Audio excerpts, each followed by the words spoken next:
Oh, time to do some coloring. I'm going to do a quick test video to see if this is working. I'm super lazy in my bed with my terrible gorilla stand, but we'll see how well this does. So I have a commission here of Lady Deadpool. I've been meaning to color for a while, but I've been sick. And being sick is no fun. I'm going to be working with mostly Copic, Prismacolor, and a few other brands of alcohol-based marker. So Lady Deadpool is a blonde. I'm going to use a light, almost fluorescent yellow to get started. Whenever I use my markers, I always start with the lightest colors first, because alcohol-based markers do tend to bleed into each other.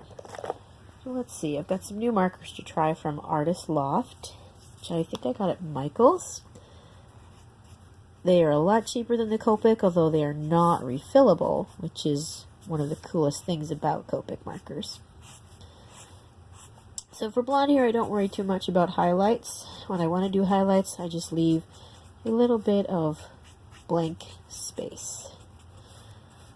So this is just our first level of shading, so we won't be going super crazy with it. Leaving a little bit of white where we want our highlights for later. Just filling in that basic layer. I'm just going to do her hair, and then we'll upload this and see what it looks like.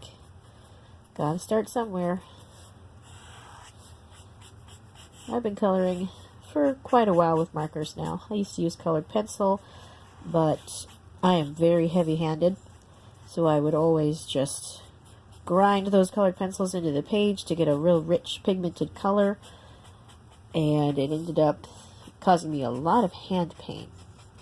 And I needed to find something that didn't quite take as much effort as the colored pencils did. So I found the markers. And while they're definitely a jump in price, they are still much easier to use in many ways. Can't erase them, but you can work around mistakes pretty easily, especially if you have a white gel pen. So now I'm bringing in that second layer of shading. Start popping out the shadows, which will make the highlights look better. Usually when I do a character, I have a specific direction for the shadows in mind ahead of time, and I usually indicate that with the eye shine. Lady Deadpool doesn't have her eyes showing, just like Deadpool's mask, so I've just kind of started arbitrarily picking where I want them to go. But shadows always move away from the light. So in this case, our light is coming from over here, and that puts all of our shadows here on this side. I'll just go back in a little bit every now and then where I feel like there needs to be a little bit more shadow. But as this is the second layer, it's not going to be super crazy. That comes with the third layer. So we're almost done already. A little bit in here. I don't worry too much about coloring outside the lines. It's one of the reasons, again, why I start with the lightest shade first. All this is going to be red, so if I make any mistakes, you probably won't even see it by the end. If you get hung up on it being super perfect from the get-go, I would never finish anything, so I found ways to work around. So let's see, we've got our light, we've got our dark. It's looking pretty good so far, but we need to bring in a little bit of different color here to pop it out.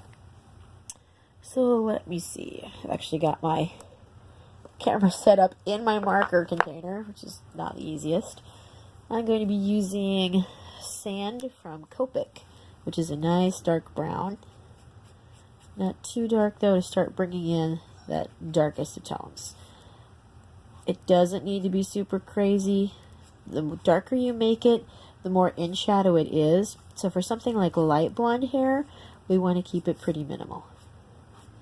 I'm only going to work in the darkest areas, those that are furthest away, to really give that pop of color.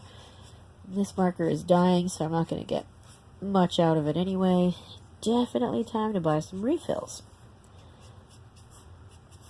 But I'm not going to put it everywhere, just lightly highlighting where I need that shadow to go, following my darkest areas from the last color.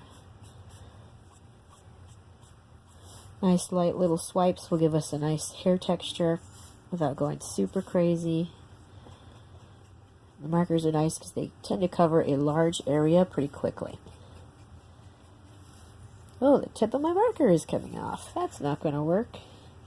That is something that happens if you let your markers get too dry and keep using them. So it's one of my naughty things that I do all the time to my poor markers. There we go. That's looking pretty good. Well, there's a very quick hair coloring video. I'll probably pop that up with just a few more colors. I'm going to upload this and see how it looks. Thank you for watching. Until next time, this is Geeky Bet.